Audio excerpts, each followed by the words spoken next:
It's time to pull those belts tight, race fans. The front stretch is coming at you, presented by Joe's Karting in Council Bluffs. Now, here's Dan Taylor and Dirk Houston.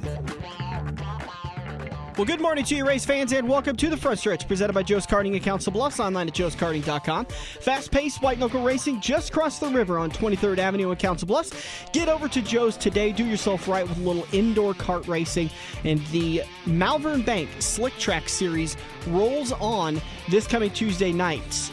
Make sure you head over there. We've stopped doing the Quaker Steak and Lube interviews for a couple of weeks. We're waiting to get caught up on some interviews because we have interviews scheduled through middle of December, I think. Something like that. So we're going to wait a few more weeks before we get those going. So your Tuesday nights are now free. You can head over to I've got Joe Gibbs Racing on the mind for some reason. You can head over to Joe's Karting and do a little indoor kart racing. It's a lot of fun. I highly suggest you head over there for the Slick Track Series that's presented by Malvern Bank and brought to you by Joe's Karting in Council Bluffs. Let's get joeskarting.com. And then head over to Quaker Steak and Lube and have some all-you-can-eat wings and brag about your exploits. Mm-hmm. Do not do that in the reverse order.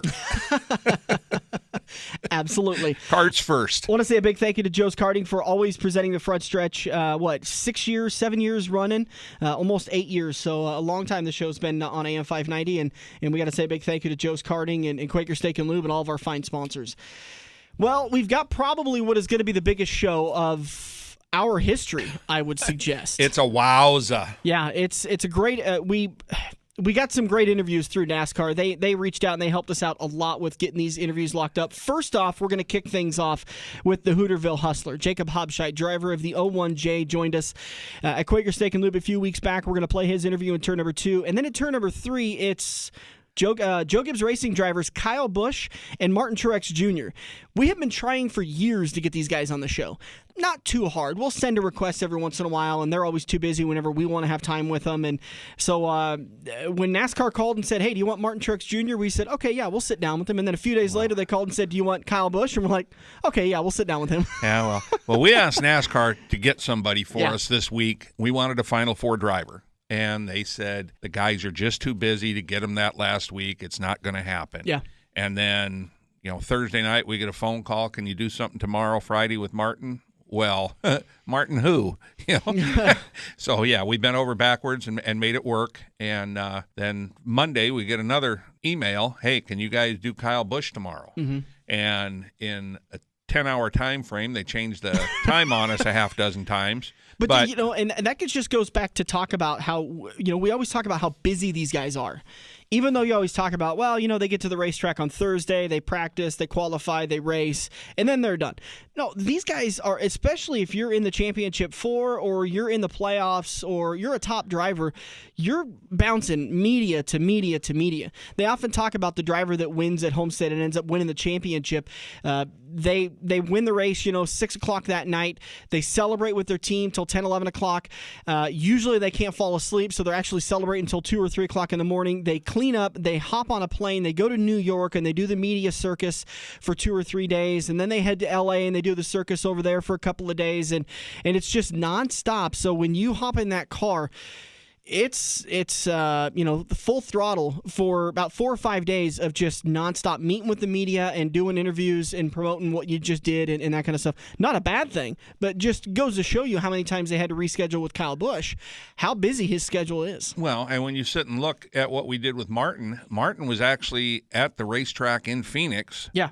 So I don't know if we actually talked to him from his motor coach, if we talked to him from the media center, if we talked to him from his hauler. Mm-hmm. But we talked to him about an hour and a half before he hit the track for practice. Right. So I'm pretty sure Kyle was probably at the team's building somewhere in their complex, whether it was actually in his race shop or in some, more likely some type of an office. I doubt he was at home. Mm-hmm. But more than likely he probably was talking to, I'm going to shoot out there 25 or 30 people today. Yeah.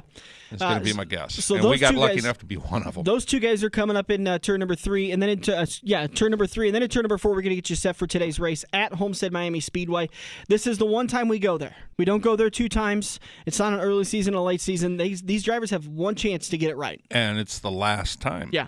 It's the last time we'll go for the last title. Race. Right, absolutely. For championship weekend. Let's talk about what happened at ISM Raceway, formerly known as Phoenix Raceway. Again, we had talked about that. I think Kevin Harvick's dominance of ISM Raceway has come to an end, and I think we kind of saw that a little bit on Sunday, where he was good, but he wasn't great. And he didn't have that blast-out speed like we had seen in the past. It just took the other teams a little bit of time to figure him out. Yeah. Figure out exactly what he was doing. And now they've got it figured out. And as you heard the guys talking, and especially Matt DiBenedetto, who you've never heard mention clean air before, even talked about it this weekend. Mm-hmm. So clean air at Phoenix was huge. Well, our sad case of the playoffs, Chase Elliott, I can't remember a worse 3-race stretch in a playoff round for anybody. No. Kyle Martin Larson, Truex a few years ago had a bad stretch, and Kyle Larson had a bad stretch 2 years ago. I think they were both had 2 bad races and a third race that didn't help. This was, what did he finish? Dead last, second to last, and now dead last in those 3 races. I thought the one race he finished like 32nd, but it doesn't matter. I mean, it was still terrible. Yeah, a cut tire for the number 9 of Chase Elliott. When it happened, you were kind of like, all right, well, at least he's not suffering anymore. Well, I actually read an article after the race that even though this last 3-race stretch was terrible, his overall season, everybody thought was an improvement because he led a lot more laps. Yep. I mean, just in general, the year was better. Mm-hmm. And as I've said for the last 3 weeks now, karma was there. He shouldn't have been in. He shouldn't have got out of Kansas like he did. He got lucky when Brad lost all them spots on that bad restart. Yep. And he snuck in by, 2 points or something over Brad. Mm-hmm. And, karma just said, yeah, right. and here's the interesting thing about the 3 bad races. It doesn't just knock him out of the championship round. He actually falls to 11th in the standings because you're bonused up until you get eliminated, and then those bonus points that separate you from the rest of the field are taken away, and you're left with your finishes, your stage finishes, and your points there. So Chase Elliott falls from being, I think he was 8th going into the race at Phoenix. Right. And now he falls to 11th behind William Byron and Clint Boyer. Brad Keselowski jumps over him too, so he falls 3 spots because he had a bad 3 races. The best he could probably do, maybe hope to jump up to 10th. He is 1 point behind Clint Boyer. He is 17 points behind William Byron. Well, so he's got a good shot that he could move up 2 spots. Yeah. One, a great shot, and possibly 2. If you get in the top 10, you walk across the stage at the banquet. That's the big thing. Yeah, and that's what people are talking about when they get eliminated. We're still racing for 5th because you don't just get eliminated and then you're racing for that 4 that got eliminated. You can still make it up into 5th and still have a good top 5 finish in the Cup Series standings. But looking at the results, once again, we talked about it. Chase Elliott finished tail end Charlie in 39th. Bubba Wallace finished 25th. We got some news coming up about him we didn't get to talk about last weekend. The other playoff driver, Joey Logano, finished 9th. I was surprised at the number of cars that were a lap down before that last caution.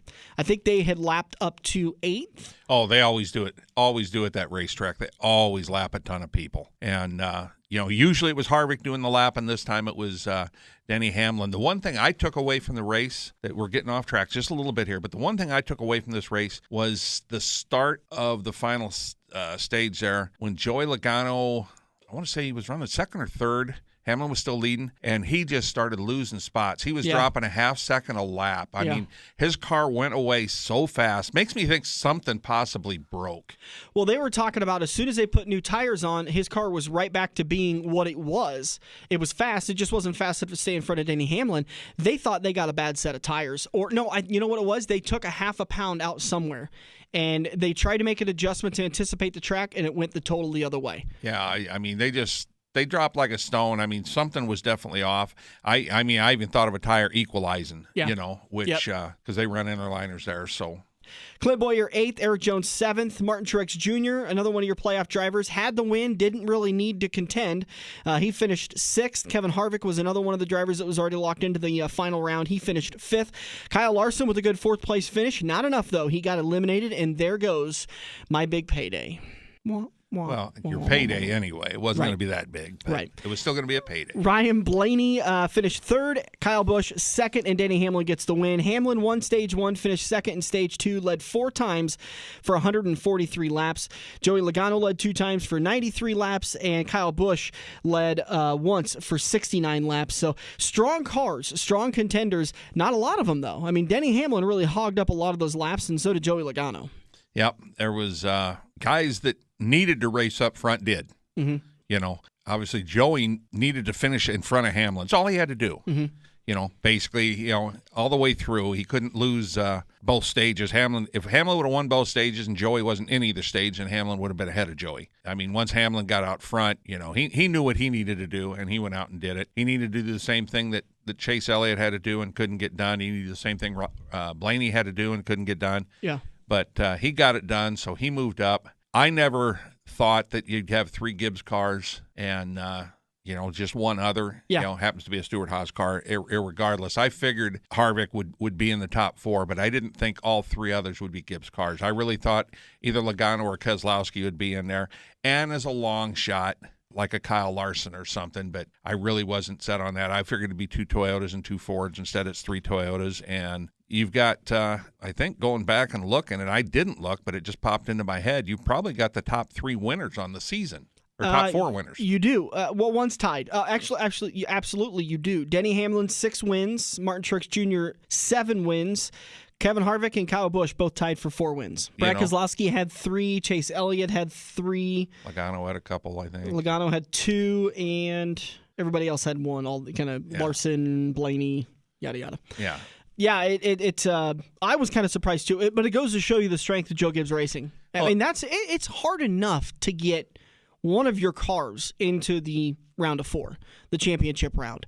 All right, let's talk a little bit about some news and notes. I really wanted to get to this Bubba Wallace penalty last weekend, but we just didn't have time for it. So Wallace ended up getting penalized for his what looked to be very intentional caution at Texas. And I wanted to kind of separate this just a little bit. This is not the Clint Boyer caution that we saw at Phoenix or ISM Raceway several years ago. Bubba did this because he needed the caution to come out for himself. Exactly. That's exactly what he said. He admitted to doing it. Yep. He goes, but I was racing for me. I wasn't doing it for anybody else. Right. And NASCAR ended up fining him $50,000 and hitting him with loss of, 25? 50 driver points. 50 and 50. Yeah. So I actually kind of like this. There was some hubbub during the week about, should NASCAR be penalizing for this? And from the short tracks and the dirt tracks, as the announcer that has to continuously announce, the caution has come out again because somebody spun and just can't quite get their car refired until that yellow light comes back on. I am 100% a fan of this. Well, what I'm not a fan of is the fact that they waited. They waited and they said, well, he admitted to doing it. Kyle Larson admitted to doing it, and you haven't said a thing about fining him or penalizing him. And I'm fine with it. Again, I go back to, because I get so frustrated at these guys that they bring out the caution because they've got 8 laps in a heat race. They spun on lap 2. And if they get it going again, they've got no chance of getting through the heat race. Now they're coming out of the C or they're coming out of the B. I get why they do it, but it just kills the momentum of the night. Mm-hmm. And before you know it, you've got 4 or 5 cautions in a class, and the fans are irritated, the track's irritated, and it's something that needs to be addressed on a dirt track level, and I'm glad NASCAR at least did something on a national level, because a lot of times when something happens on a dirt track, NASCAR will take note, and when it happens on a national level, dirt tracks will take note. They do feed back and forth between the two. So I'm glad that NASCAR did something about it. Yeah. I don't know if it was necessarily something that needs to happen. It's probably something that happens once or twice a year, but it happened. Well, it happened twice in, 2-3 weeks. They didn't penalize Logano for doing it. When did Logano do it? Martinsville. He wrecked on purpose? Yeah. So he had a tire going down. So he spun himself out to get a caution so he wouldn't lose any laps. Okay. Same thing. All right, we're going to take a break. We've gone way too long in turn 1. Just try to be right once in a while, would you? I say that to my girlfriend, and it doesn't fly just as well. All right, we're going to take a break. Jacob Hobscheidt just around the corner. Martin Truex Jr. and Kyle Busch come up in turn number 3, and then we'll get you set for today's race at Homestead in turn number 4. We'll be back on the front stretch. Red Oak Fabrication is excited to announce they're expanding their powder coating business, which means quicker turnaround times at the same great price. Get all the benefits of a powder-coated chassis for just $275 for a bare frame. Ask Jordan about special pricing for large and small projects today. Email Jordan F. at redoakfabrication.com. Located at the intersection of Highway 34 and 48 in Red Oak, Iowa, or at redoakfabrication.com. A beautiful and durable service is just down the road. Every race car driver has run into the same problem. It's well past normal parts store closing hours, but you need that one to finish your car. The guys who brought you White Knuckle Racing by the River bring you Joe's Karting Racing Parts and Tire Store. Open until 10 p.m. Monday to Thursday and open until 11 p.m. on Friday and Saturday. A parts store that fits your after-hours schedule, and you can turn a few laps at Joe's Karting while you're waiting for your part to get pulled from their warehouse. joeskarting.com for more information. We're hooked up in turn 2 and still showing the green flag on the front stretch. Welcome back to the front stretch. Time to do another Red Oak Fabrication interview located at the intersection of Highway 34 and Highway 48 in the great city of Red Oak, Iowa. You can get affordable powder coating for just $275. How much do you pay for your powder coating, by the way? I'm not going to ask you. That's a mean question to ask. $275. The powder coating is available in Red Oak, Iowa.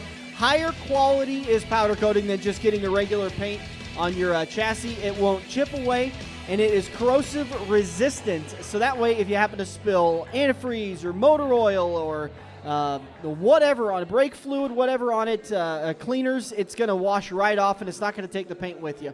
RedOakFabrication.com for more information. If you want to get a quote today, email Jordan F. at RedOakFabrication.com. Joining us on the show now, the driver of the 01J Modified throughout the Midwest. That is Jacob Hobscheidt, the Little Hooterville Hustler.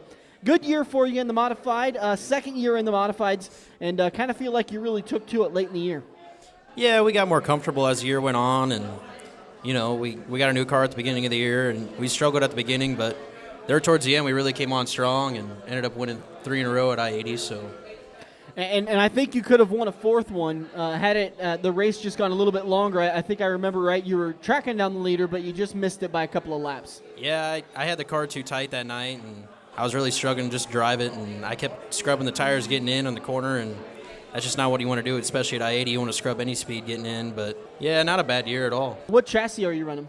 GRT race cars. GRT, yeah. And you got in a brand new one at the beginning of the year, so I assume you were kind of working pretty close with Jordan or other guys who are running those chassis to kind of get you dialed in on that chassis. Yeah, no, working with Jordan really upped my program, and I got to thank him lots. I mean, I wouldn't be where I'm at without him. So it's amazing that in most of your sports and your competition, right. The New York Jets aren't going to call the Patriots about ideas on how to handle the defense for the Bills.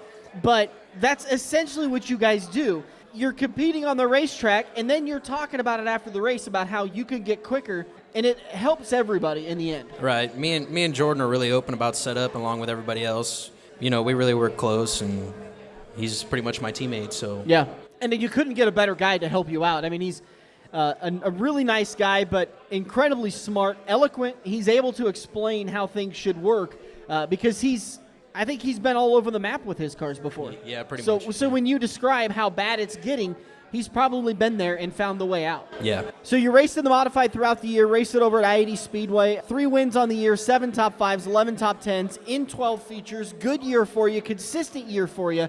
25 points behind your buddy Ryan Jenkins. By the way, when we were talking to him, he said he's not worried about you at all. Oh my God. That's exact.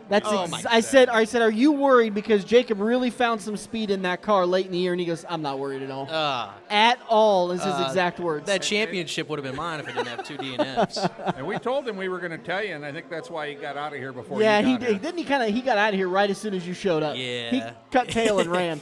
Yeah. But it's going to be really fun. I'm excited to see the 2020 season because I think it's going to be a big battle between you two. And, oh, by the way, you've got guys like Mike Densberger, Justin Gregg, Jesse Dennis that are veterans in this sport, and they know how to win track championships and how to win at I-80 Speedway. Right. Like I said earlier, whenever we did that interview a while ago, I feel like I-80 is probably one of the toughest places to race at, along with like competitors like that. Yeah, I mean, it really ups your program and ups your driving ability to race with guys like that every week. I like watching the contrast of driving styles on the racetrack when it comes to the modifieds. I've got another lap to go, I don't need to push the subject. You look at a guy like Justin Gregg, who I've joked about him and another person. They drive like the person in front of them just kicked their dog. And they're going to get around him right now. Yeah. And I think that's fun to watch, but it can rub drivers the wrong way. And you prefer to be the kind of don't worry, I'll get it next lap. Yeah, no, I'll agree with you there. I mean, that's how I kind of grew up racing, just being more patient and, not trying to win it on the first lap. Yeah. Knowing we got 20 more laps to go, we'll get a caution, you just got to take it lap by lap. But that's the tough thing about dirt racing. When they talk about NASCAR, you've got 300 or 400 laps to find your way to the front. But in dirt racing, at the most, you're going to have 25 at a feature. Yeah. Most of the time, you're going to have 20, sometimes 18. And sometimes it's a lockdown track, and sometimes it's tough to pass, and sometimes that caution doesn't come out. So there's a lot that can not fall your way, and all of a sudden you've got a 7th-place finish when you should have had a top 3. Usually, it just depends on track conditions for me. When it's dry, slick, I'm going to take my time going through the field. But, when it's hammered down, it's time to go. Yeah. Which one do you prefer? I love the dry, slick racetracks. Yeah, that's your favorite? Everybody does. You kind of made some headlines late in the year as all of a sudden you decided to hop into a late model. And everybody says, well, Jacob Hobscheidt's going late model racing in 2020. Watch out the SLMR series. Watch out Knoxville Late Model Nationals. How much of that is true? I don't know. If it was up to me, then yeah. But, my mom doesn't really want to see me go quite yet. She wants to see me in the modified a couple more years. I don't know. I enjoy racing the modified. And, to me, it's about the same, drivers. So, but yeah, other than that, I would like to go late model. And the late models, a very fun class. Would you start off in the Grand Nationals, or would you prefer to just jump right into the Supers? I'd prefer just to jump right in it. Yeah. It's always interesting to see that because I think, at least my logical way of thinking is that you want to progress your way through the series, learn a Grand National, and step up to the bigger engines. But you can learn some bad habits in the Grand Nationals, and quite frankly, you can waste time. You could spend 3 or 4 years in the Grand Nationals, or you could just jump right into the Supers, and maybe you could start winning on a bigger level right away. Right. And I think that's probably the way your mom's thinking with the modified. She wants to see you down there and probably win a track championship or 2 before you move up into that class. But you feel like you're ready to go? Yeah, I feel like I'm ready. Yeah, you could win today? Oh, yeah. Talk about those couple of races that you got I think it was the 52 out and raced a couple of times. How did those go? Yeah, I really got to thank Jay Burdick and my Uncle Steve and my cousins for giving me opportunity to drive their cars. It started off pretty well. We went to Harlan and raced Brian's MB Custom. I didn't get it. I made the show. I won the B main, and then I made the show, but Bill Layton actually needed a car to run in the features, so I offered him that car, and he ran it. Did you offer it, as in he more like came over. Did he even ask, or did he just sit down in it and drive away? He at least asked. He at least asked, but he was in a points battle, so. Yeah, we all know how that goes. But it's still, yeah. But no, and then we went to I-80 the week after, and we had a pretty stellar run in that, and then that was it for the MB, and then I took Robbie's Black Diamond. We put a IMCA motor in it. We went to Eagle, and I spent a lot of time working on that late model, and we went to Eagle, and I took the lead in that heat race, popped the right rear tire, but that's only because I had the rear end all pushed over and it was rubbing on the 4-bar bracket. So. Yeah, but you've had success at Eagle. I remember early 2018, you were at the Icebreaker Challenge, and you won the modified King of the Hill, and kind of turned a bunch of heads. Like, everyone's like, where the heck did this kid come from? Yeah, that was a fun deal. That was actually my first time at Eagle Raceway, too. So. Yeah, I know. You rubbed that into everybody's face that you beat that night because you kept repeating it on every interview. Ever since then, I love going back there. Yeah. It's a fun track, and a lot of guys have – let me tell you this. It's a fun track when the luck falls your way. Right, yeah. It could turn into a very annoying and hateful track when it comes back and bites people, which it's bit a lot of people. Yeah, that's why I only try to go there like once or twice a year, not run there weekly. Yeah. Would you ever go run there weekly, or would you kind of stay away? I would do it if I had like 6 guys for a crew and I'm like 4 cars sitting at home. But where can people send applications to be a crew member for Jacob Hobscheidt Racing? Send them in. I'll take them. Talking about Jacob Hobscheidt, In the 01J, tell me about that 01J. Where's that inspiration come? I probably asked you this, but I don't remember it off the top of my head. 01 was the year I was born, and I really loved Dukes of Hazzard growing up as a kid. Yeah. I always watched that show every morning. You ever thought about putting the Confederate flag on the top of your car? I have, but I figured that, I'd go to some tracks where that kind of sits off people. So yeah. Well, it's not necessarily a bad thing when you zip people off. Nah. I mean, look at how many fans Kyle Busch has. He makes a living out of zipping people off. Oh, yeah. And selling M&Ms while he's doing it. Yeah, I guess that'd be a pretty good, T-shirt merchandise deal, too, wouldn't it? Speaking of that, you had some pretty nice shirts available in the middle of the year. Do you have any left? I do, yes. You do? Okay. Yeah. How can people get a hold of you? Do you sell them through Dirt Shirts USA? Yes, I sell them through Dirt Shirts USA, and then I also sell them through My Race Pass as well. So you got a site on My Race Pass, which they released a cool thing just a couple of weeks ago where you can scan the QR code and go right to the driver's merchandise page and pick up the stuff. So great link in business, My Race Pass. By the way, that's what I'm following along on to get the stats for the year. Like I talked about earlier, 3 wins at I-80, 7 top 5s, 11 top 10s in 12 features. How'd the rest of the year go for you? Did you race weekly anywhere else, or was it pretty much just I-80? No, I pretty much, whenever there was a special on Saturday night, I'd go to a special. But if there wasn't, then I'd usually just go out to Junction Motor Speedway and run out there. So. Yeah, just have a good time? Yeah. Still having a lot of fun in the racing? Oh, yeah. It could get pretty tedious in end of July, August, and tough into September. But right. But I think this year we cut a little bit of a break. I think the rain kind of helped even the season out just a little bit so it wasn't so exhausting. Yeah. All right, modified for 2020. Sticking with the GRT, or are you going to go any other chassis? I'll stick with the GRT. Yeah, good stuff. You don't want to get rid of what you finally found to be working. I already got a new GRT at home. Of course. I'm starting to put it together. Yeah. I also got two cars for sale if anybody wants any. So. Was it the one that you picked up the 3 wins? I did, yes. Okay, why would you sell that car? Just get a new one. Okay. Jacob Hobscheidt, once again, driver of the 01J out of Plattsmouth. Big win for him, or big year for him in the modifieds.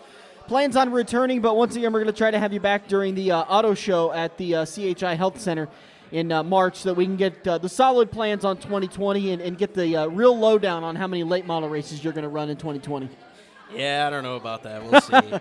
We'll see how much pull Mom has. Yeah, right. That's quite a bit of it at this age, right? Yeah. Are you out of high school yet? Yes. Okay, I don't know. No, I'm actually, I started college last winter. I've been taking college classes. I'm actually studying to become a diesel mechanic. So. Oh, jeez, you're going to be rich. Wait, no, you're in racing. Never mind.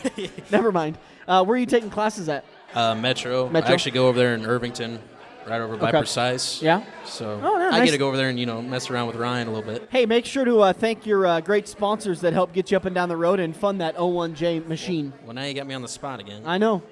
Who was heckling Devin Peterson for being a cheater because he had a list? I got a list too. I'll pull it up. That's fine. Because God forbid you miss any of these sponsors.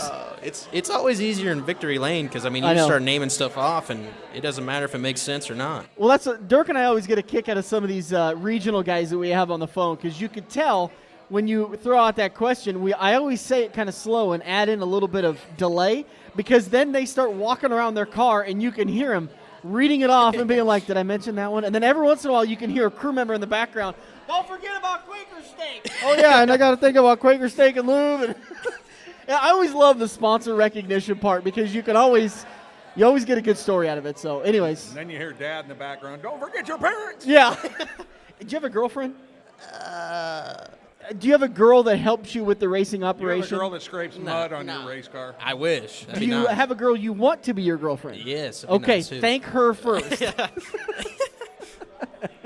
All right. I really got to thank my parents and everybody, and my grandparents as well. That's not your girlfriend? I hope not. I mean, that's just weird. But anyways. GRT race cars, Epic Custom Trailers, Tuffy Tire and Auto, NW Transfer, Klotz Synthetic Lubricants, Henry Hobscheidt Motors, Scale Sales and Service, Wreckers or Checkers Bar, Recovery Room Hot Rod Interiors, Dirt Track Specialist, CPD Integra Shocks, Trucker CPA, Dwayne Hobscheidt, and Don Stubbe.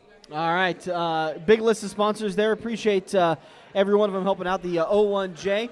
And thanks a lot for coming on the show, man. We greatly appreciate it. We don't get you on near enough. So we're going to try to get you on during the auto show again to kind of recap and get more solid plans for 2020. That's good. I always have a good time with you, Dan.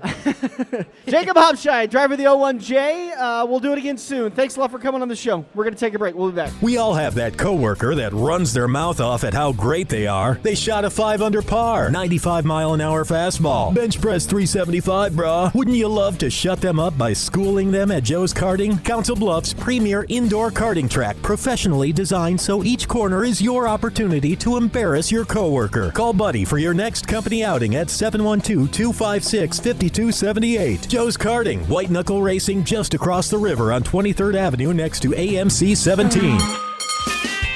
If you love wings, if you love rings, and all kinds of other tempting things, great times, great food, get to Quaker Steak and Lube. Quaker Steak and Lube is the official watering hole of the front stretch and the home of MAV TV, featuring action from the Lucas Oil Late Model Series.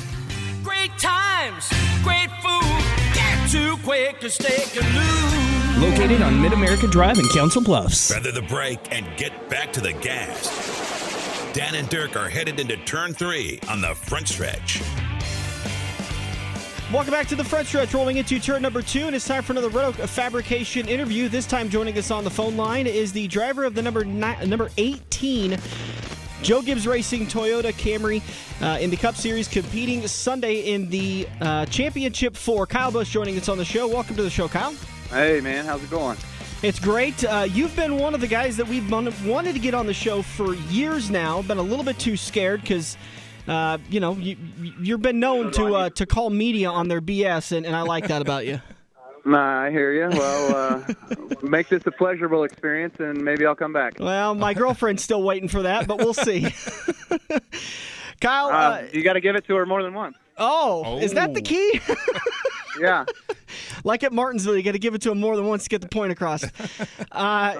Great season for you. Second year in a row, you won the regular season championship, rolling into the postseason. Coming into Sunday's race at Homestead, is it an advantage for you to have two other Joe Gibbs Racing cars competing for the championship, or do you think that makes it a little bit more of a disadvantage for you?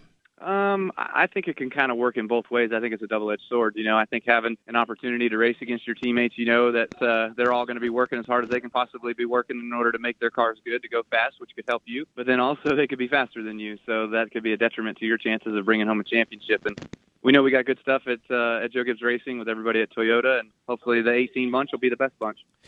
This year, for you, you've kind of struggled in the second half of the year a little bit. I mean, the wins have been few and far between. For you, that's struggling. You run second at Phoenix. For you, that's struggling. For most people, that's a great day. Is there anything that you can pinpoint, maybe that you've been lacking a little bit? No, we just haven't quite been there.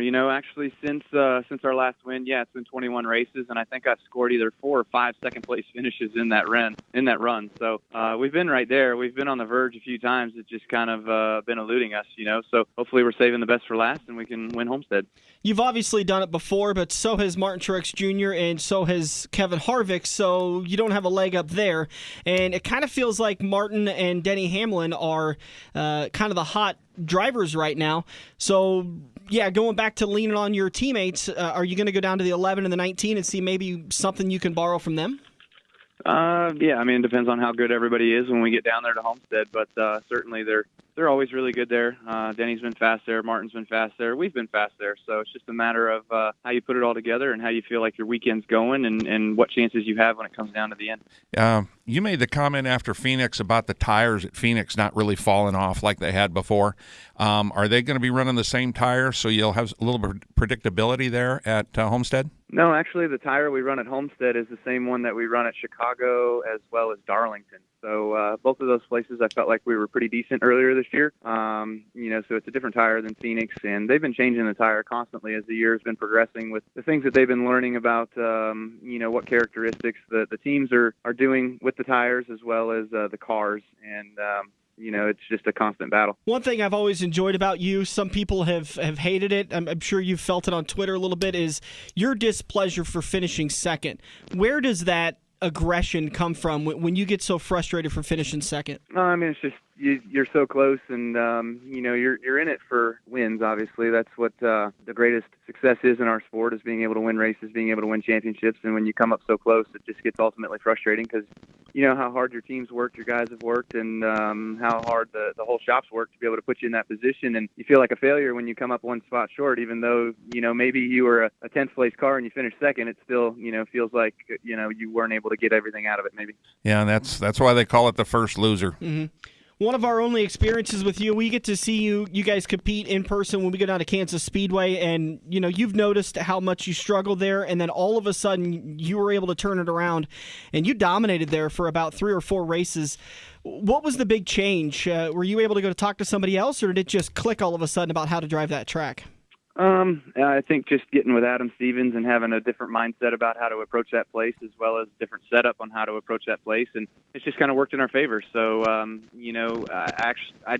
I do believe that once I got my last race there with Dave Rogers, who was my previous crew chief, I think we finished 5th, and we were just able to improve on that. So it's been a good run out there. You're one of our favorite stories from there. I think we were walking through the pits, walking behind you, and somebody yelled, "Hey, go get him, Kyle!" And you stopped in your tracks, turned around, and said, "Wait, somebody said something nice to me at Kansas?"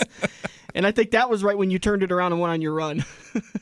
Yeah, no, maybe that was it. So, hey, positive reinforcement gives positive results. There you go. Yeah, as long as they're talking about you, good, bad, or otherwise, just keep them talking. Oh, they are, that's for sure. Kyle, we appreciate your time. Keep up the good work. We love watching you race on Sundays, and we love talking about you on Mondays after some of the races.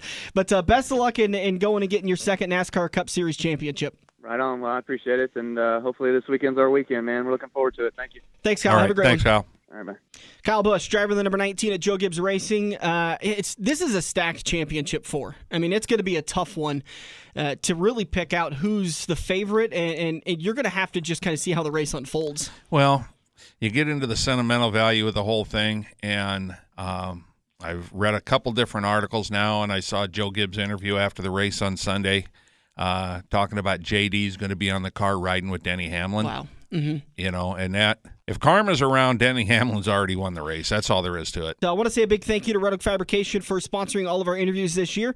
You can find out more about what Red Oak Fabrication could do for you, whether it be powder coating your chassis, parts and pieces, maybe it's little projects around the house, redoakfabrication.com. You can also head down to their storefront, redoakfabrication.com/Carhartt for more information there. They've got great deals for November and December, and hunting season's obviously going on right now, and boy, did it get bitter cold this week. You could definitely have used a big Carhartt jacket if you were out working construction or working in the field or doing whatever you were doing this week. But redoakfabrication.com/Carhartt for more information there. From the number 18 car to the number 19 car, joining us for another Red Oak Fabrication interview, Martin Truex Jr., driver of the number 19 at Joe Gibbs Racing. Martin, it's a pleasure getting you on the show finally. Yeah, no problem, guys. How's it going? It's going great. Hey, man, congratulations on making the championship 3 years in a row. It's got to be great doing that and getting that kind of relief off your chest for the last couple of races of the season while you get ready for championship weekend. Yeah, no doubt. It's been awesome. It's been fun to get locked in. This is the first year we've gotten locked in around 8. We go to Homestead. The last couple of years we had to sweat the last 2 races out. So feels good, excited, and looking forward to our chances at another championship. Like we talked about, 3 years in a row that you've been in the championship 4. It's been a real pleasure to watch your career, and I think it's one that's probably going to be written in Hollywood. In 50 or 75 years, they're going to talk about that guy that fought his way to the top. Was taken down when an organization closed, fought his way back, another organization closed, and you fought your way back now for a 3rd time, and you're currently reigning on the top of some of the most feared drivers in the garages for this series.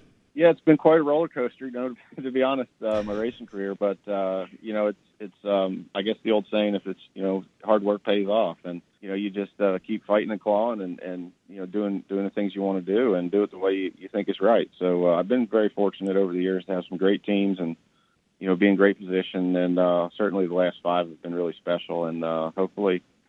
A lot of guys have 1 championship. There's not a whole lot that have more than 1, so it'd be pretty special to get a second. But right now, just enjoying it. Getting ready for Homestead, having a good time, and hopefully, we'll be able to keep this thing going for more years to come. I got a little request for you. You seem to dominate races when you get out front. I mean, The 600 a couple of years ago was all but 8 laps you led, and Martinsville again was another domination to get you locked in at Homestead. When you're winning this race at Homestead and going down the back straightaway leading by a half a lap, will you just radio Cole Pern and tell him his engine's sputtering, you think you're out of gas? I don't want to give the poor guy a heart attack. So no, your answer is no. You're not doing that at all. I'm definitely not doing that. Oh, no way. I think there's got to be at least one time in your career you do that to him. He might do it 15 feet from the checkered flag with a half lap lead, but that's going to be about it.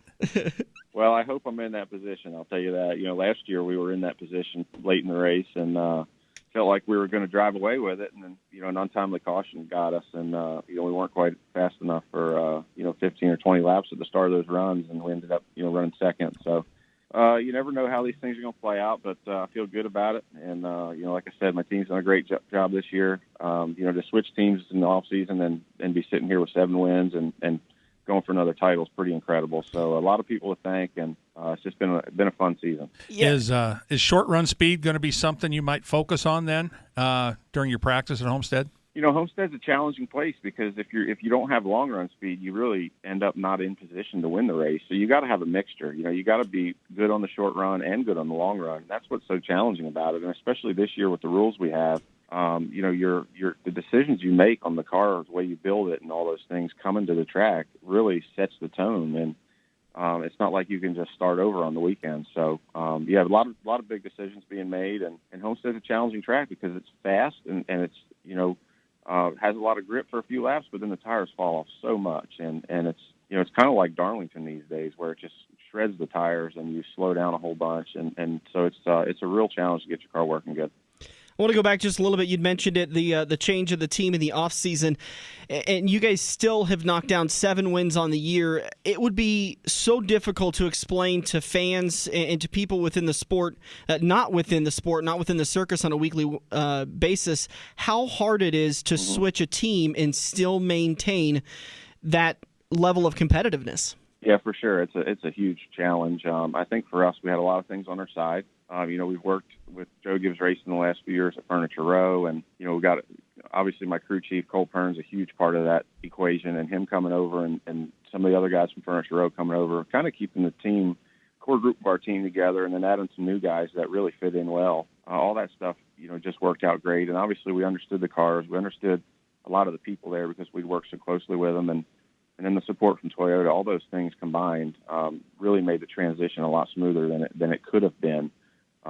Say we went to another team. So it was definitely the smoothest change I've ever had as far as switching teams because all those things were kind of staying the same. And probably one of your easier switches because I imagine you were probably looking at that situation going, oh, God, here we go again. I finally climbed on top. I got a Cup Series championship, and now we're switching teams again. Yeah, it was. It's always a little scary, even though I do all those things and I know a lot of people there, and we had that success using their equipment, some of their equipment, their chassis and things. You never know, right? Yeah. How things are going to go. It's like starting a new job in a different city. Even though you're going to do the same thing, it's a different place with different people. So you just never know, and I'm just thankful. Coach Gibbs runs a top-notch operation, and there's so many good, great people there that have done a great job, and I've really enjoyed working with them. So first-class operation, and it's been a ton of fun. Looking forward to the next few years to come together, and hopefully we can continue having the success. On a completely unrelated note, I told my girlfriend this morning that we were going to be talking to a big NASCAR driver, and she said, "Oh, okay, who?" Because we've done this for 7-8 years now. I've talked to several of the big Cup Series drivers, and she really couldn't care. And I said, "Well, we're going to get to talk to Martin Truex Jr." And she literally hit the floor, and she's like, "You're kidding me, the Martin Truex Jr. I love that guy." And so thank you, because I think you're. She said that you are the best driver on Instagram. So if you're controlling your Instagram or somebody else is, if it's somebody else, give them a high five, because you're doing a great job getting a girl involved that's not a huge race fan, but she loves what you're doing. Well, that's awesome. I really appreciate it. Say hi to her for me. Okay, now she's going to leave me for you. She already told me that. That was the next thing. She goes, if that whole thing with him and Sherry doesn't work out, I'm going in line. Well, so you're doing a great job, and I think those are the little things that need to happen. We got to get familiarized with Instagram and Twitter so that we can get the non-casual race fan to be a casual race fan and then to be a diehard fan. Yeah, for sure. It's it's an exciting sport. There's a lot of great people around, and a lot of neat things happening here. And I always say that the coolest thing about racing is if you ever get somebody to a race, I don't know anyone that's ever come to their first race and not fall in love with it. Mm-hmm. There's just something about being at the track and seeing it in person and feeling it and hearing it and smelling it and just taking in that experience. It's really, really incredible. So yeah, it's pretty fun, and Twitter and Instagram sometimes can get a little bit crazy, but it is fun to be able to interact with the fans and see kind of their stories and what they're doing, and just see their excitement for what we're doing. So it's been a lot of fun. Well, good luck at Championship Sunday at making it 2 championships in 3 years. We're rooting for you here. We've really enjoyed your career, and we love talking with you. Hopefully we can meet up with you in person at Kansas one of these weekends. But best of luck to you, and thanks a lot for your time. Yeah, no problem, guys. I really appreciate it. So once again, that was Martin Truex Jr., driver of the number 19, brought to you by Red Oak Fabrication in Red Oak, Iowa. Man, I really do hope. I love Martin Truex Jr. That his story really is something for Hollywood. The way that he has battled back after so many adversities. How many drivers do we know that 20 years later we said, well, maybe if they'd have gotten a break, they could have made something of them. They were a talented driver. They just didn't get the right break. And he is a guy that has made the best of every situation. I don't think he's gotten a break, to call it. He has made the best of every single situation. He built the organization with DEI. He built the organization with Michael Waltrip Racing. He continued to build the organization with Furniture Row, put it at the pinnacle, and then when they closed, he got to go over to one of the top tiers because of what he had achieved. And so I think his story is one story that's going to be told in Hollywood in years to come. It very well could be. And, through a couple seasons of that, his girlfriend Sherry battling cancer and everything she went through, and of course he stayed by her side through that. Why he hasn't made an honest woman of her yet, I don't know. But Sarah, there's still hope for you. Yeah, don't tell her that. There's always hope for her. All right, we're going to take a break. We'll be back on the front stretch. As summer winds wind down, those chilly nights at the racetrack are just around the turn. Stay warm while looking good, cheering on your favorite driver with Carhartt from Red Oak Fabrication. Since 1889, Carhartt has proven their mettle from the trenches of World War I to the toughest job sites today. Browse the large selection at the Red Oak Fabrication's Carhartt store and get $5 off pants until September 29th. RedOakFabrication.com/Carhartt or at the corner of North 3rd and East Grimes in Red Oak. Every race car driver has run into the same problem. It's well past normal parts store closing hours, but you need that one to finish your car. The guys who brought you white knuckle racing by the river bring you Joe's Karting Racing Parts and Tire Store. Open until 10 p.m. Monday to Thursday and open until 11 p.m. on Friday and Saturday. A parts store that fits your after-hours schedule, and you can turn a few laps at Joe's Karting while you're waiting for your part to get pulled from their warehouse. joeskarting.com for more information. It's checkers or wreckers as we enter turn 4 on the front stretch, presented by Joe's Karting in Council Bluffs. Welcome back to it. Rolling into turn number 4, brought to you by Quaker Steak and Lube, the official watering hole of the front stretch. Get over to the lube today for all the for all the NASCAR action. Take a breath. For all the NASCAR action, what the race is, I think the Homestead viewing party kicks off at 12:30. We're going to be there at about 11:30 or noon to get everything set up and ready to roll. Prizes to be given out. Race starts about 2 o'clock. Yep. It's going to be a great day. I think the race actually might be 1:30. Anyways, but I need to look back on my notes. You'd have thought I'd have done that, but no, I actually just looked at their schedule today. It's 3 o'clock. Okay. Eastern time. Eastern time. So it'll be like 2:07 or something probably. Yep. All picks are due by 2 o'clock today for Homestead. So we're going to get there at 12:30, and that's going to give you about an hour to hour and a half to roll in. And we've got cash pools. So one really cool thing that the Quaker Steak always has for us is these little cards that have 10 lines on them. And you pay $5 or $10 or $20 to get involved, whatever the pool amount is, and then you pick a line. You put your name on it, and then once the card's full, we'll scratch off the number, and then that is the starting position of the 4 cars you get. So if you happen to get number 4, then you get starting position 4, 14, 24, and 34. No, he switched the cards last year. Oh, it did? Yeah, they actually have 4 different numbers, and those are the starting positions you get. You might get 1, 13, 27, and 32. Okay. And then who's ever starting in that position is who you will get. Okay. Yeah, he switched that up on us last year. So. Oh, okay. But still, you get a chance to. So if you pick the driver that wins the race, then you win yourself the pool. So there's 10 numbers on there, and it's a $10 card. You got $100. You won one year. I know a couple of like Jim Laughlin's won one. Well, I was going to say I usually get like 5 or 6 of them, so I win one, I break even. That's what happens. Well, the funny one was Tracy Ledger when he got in 2 of them last year. I don't get in these things, but here's $10, and then he won them both. Yeah, yeah. So it's a lot of opportunities to win, not just cash prizes, but you could also answer trivia questions and win items from our prize vault that haven't been claimed. Speaking of winners, yeah, who's getting that $100 from Quaker Steak and Lube? Brittany Hendricks ends up winning by 10 points over Dan Cleaver in second, Brad Ladwig in third, Karen Smith in third, and Nate Pickering all third. So it was a 3-way tie for third. Let's Go Racing, who is Bob Kroger, ends up finishing sixth. He's the first one on the odd man out. Brittany's going to win the $100 gift card to Quaker Steak and Lube, and the rest get another pick and the prize vault from the front stretch. So congratulations to those, and a big thank you to Quaker Steak and Lube. So that's our Quaker Steak and Lube 5-week contest. I want to say a big thank you once again to Quaker Steak and Lube for supporting that contest and letting us come down today for the Homestead viewing party. Thanks to Rick Havenridge of Wealth Partners. Find out more about what Rick can do for you by going to rickhavenridgeadvice.com. Today's race at Homestead, like we ended up figuring out earlier, all the picks are due by 2 o'clock today. Better make that, 2 o'clock today with the race starting just shortly after that. Who were you thinking early on you wanting to pick? As we listened to Martin Truex a little bit ago, he talked about the fall off and said the track's gotten very abrasive. And we talked to Kyle about that, and Kyle said they're running the same tire that they ran, where did he say, Chicago and Darlington? Mm-hmm. Darlington was the other abrasive track on the circuit, so they've got a little history with the tire. 3 of these 4 drivers won a championship at this track. Yeah. So I don't know if Hamlin's got a win at this track, but as we kind of mentioned earlier, they're going to have J.D. Gibbs on his car, and with J.D. passing away earlier this year, that's just kind of one of them karma deals that you just, It's a story that's written in Hollywood, so you think it gives them a little extra push. Denny Hamlin finished 12th in this race last year, led 3 times for 41 laps. Obviously, Joey Logano won the race. Martin Truex Jr. came home second, Kevin Harvick in third, and Kyle Busch in fourth. Yeah, I mean, leading 3 times for 40. It sounds like he led during some pit stop. He did lead more than Truex Jr. and Kyle Busch.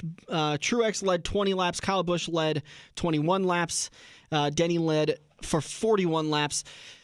Kevin Harvick led for 58 laps, and your champion and race winner, Joey Logano, ended up leading for 80 total laps. So it was, it's kind of spread out pretty evenly amongst all the drivers. A lot of comers and goers, and we also talked to Martin Truex about the short run versus the long run car, because that's what he said hurt him. His last year is he couldn't do a short run. Yeah. We didn't get a chance to talk about it in turn 1. I want to talk about each one of these drivers that are locked into today's race and their chances for winning today's race. I think this is an incredibly difficult field to pick. Martin Truex Jr. obviously has found his way. He found his groove at Furniture Row, made the switch over to Joe Gibbs Racing in the offseason, picked up right where he left off at Furniture Row. Denny Hamlin, while I'm typically bullish on Denny, he's just been really, really good this year. And consistently good, by the way. Well, going into Phoenix, I did see the Vegas odds, and they had Hamlin and Truex both at 2-1 to win the title. Okay. But that was still with 8 drivers involved, so they might even be up to 3-2 now. Kyle Busch and Harvick were both at 3-1. So, they're all right there, tucked together, and I love these 4 drivers. I think these 4 drivers epitomize what racing is about today. There's a couple of drivers that are left out of it that I think really kind of shape what NASCAR is and harken back to the old days, as people love to say just a little bit. I love Kyle's just, put that helmet down and go get it done. I never, ever count Kyle Busch out of a race, especially when it's a race this important. Martin Truex Jr. is so hot. Kevin Harvick I put in the same boat as Kyle Busch. When he smells that lead, he's like a pit bull, and he'll wrestle it away from anybody. Well, It's kind of weird if you think about this, because with 3 teammates running, Harvick is the underdog. Yeah. And I kind of wonder, we asked Kyle Busch this earlier. I kind of wonder if maybe Kevin Harvick doesn't have an advantage because he's going to have all of Stewart-Haas Racing focusing on him, as to where Joe Gibbs Racing is going to be focusing their efforts equally on 3 different cars. And then, I think today I'm leaning towards Martin Truex Jr. We did a poll earlier this week on Facebook, and it was overwhelmingly Martin Truex Jr. favored. And there was even some of the anybody but Kyle, anybody but Hamlin, anybody but a Toyota, even though Truex Jr. was kind of the leader in that poll. But but Harvick didn't get very many votes. He got a few. Hamlin got the least. And Kyle Busch got, if you count the anybody but Kyle Busch's as negatives, I think Kyle might have got 1 because there was so many negative negative against him picks, I should say. The other thing that's going to be interesting is Harvick's got three buddies of his to go through tech. Mm-hmm. To see what is going to get caught and what's not going to be caught. Joe Gibbs only has 1 car to do that. Right. And I would, and for this race, they're going to be extra careful on what goes through, because the worst case scenario is the champion gets dethroned because they fail post-race inspection. I think that would be the ultimate smear on NASCAR's image. Well, it's going to be a smear on their image if any of these 4 has to go to the back. Yeah. Before the race. Right. Yeah, so today's race at Homestead. Once again, the Homestead viewing party going on down at Quaker Steak and Lube. We're going to be kicking things off here in just a couple hours. We're going to wrap up today's show. Then we're going to head home, grab a bite to eat. And then, why would we grab a bite to eat? I'm not grabbing a bite to eat. We'll get over to Quaker Steak and Lube at about noon or about 11:30 or noon, and get all the prizes set up and everything organized and ready to go. Please come down and hang out with us. It's a great time. We're going to have the speaker system going, so you're going to be here every single lap of the race. And then during the commercial breaks, we'll be giving away some great prizes doing NASCAR trivia. And we've got a special guest. Yes, we do. Zach Ralston, our good friend from over in eastern Iowa, is going to make the trek over here and hang out with us all day. So he's probably going to bring some Zach Ralston gear and sit up with us at the table, enjoy everything that goes on at Quaker Steak and Lube, and you're going to have the opportunity to meet and greet with, I think, a great local driver. I mean, he did really, really well that year. We got to sit down and watch him at Kansas in the ARCA Series. Yeah, he ran 9th in the ARCA race at Kansas. This year he had some tough luck. He had a crew chief pass away, and it kind of messed with him a little bit. So he didn't do a whole lot of anything this year. He's working on some stuff. This is a guy that works, a 50, 60-hour job. He's got a tile company. Does some beautiful work, by the way. Custom tiling in your bathroom, in your kitchen, or whatever. I mean, just fantastic stuff he does. My girlfriend follows his Facebook page, and every once in a while she'll lean over when we're getting ready to go to bed, and she goes, "Can you do this to our bedroom, our bathroom?" Yeah, I'm like, no. No. But Zach could. Have you seen the way that our bathroom looks now? That's because I tried. But no, he does some excellent work, and then he drops every dime that he's got into his racing career. Mm-hmm. And he's run Daytona in a go-kart. He's got some helmet cam footage of that, which is crazy. And, he's really pursuing his career. And we've had him on the show and talked to him several times. You guys have heard him before. And we invited him over, so he's going to come over and hang out for the weekend. We're working, hopefully at Joe's Karting. He's going to come over Sunday night and do some laps over there. Like I said, he's a kart guy. After the Homestead was over with, go over there and do a little bit of racing at Joe's. Yeah. That'd be fun. As long as there's not hasn't been too many adult beverages. And right. Hey, and Me? I went. Me? We booked him a room so he doesn't have to drive back to Iowa after Sunday. So, we're taking care of the guy. And, all right. We got to wrap it up for today. Get over to Quaker Steak and Lube. Support the front stretch. Support NASCAR racing. Watch a champion get crowned. Support a local restaurant that's got some great food, some delicious beers that takes care of the racing industry. I want to say a big thank you to Quaker Steak and Lube for supporting us. So that's going to do it for us today. Thanks again for everybody that supports the show. We're going to be on a Quaker Steak and Lube for the Homestead viewing party. We'll do it again next weekend. For Dirk Houston, I'm Dan Taylor. This has been The Front Stretch on AM 590. The official watering hole of The Front Stretch has you covered any day of the week with the best wings, great burgers, and amazing steaks. Each weekday from 4 to 6 is happy hour, featuring $1 off draft and well drinks plus $4 Luberitas. Mondays are kids' night. Tuesdays are all-you-can-eat wings for $12.95, and the lube even delivers to the Council Bluffs area. Like Quaker Steak and Lube Council Bluffs on Facebook for a full list of weekly events. Get to Quaker Steak and Lube. Mid-America Drive, Council Bluffs. Hey, look at that. You're sitting on your couch playing Halo, Madden, or NASCAR while your friends are at Joe's Karting. Each lap is an adrenaline-filled, heart-pumping, white-knuckle experience that you can only get at the Metro's largest indoor karting track. Eco-friendly Honda engines rip you around their professionally designed road course at breakneck speeds. Can you reach the 14-second lap bracket? There's only one way to find out. Put the controller down and get to Joe's Karting, 23rd Avenue in Council Bluffs next to Quaker Steak and Lube.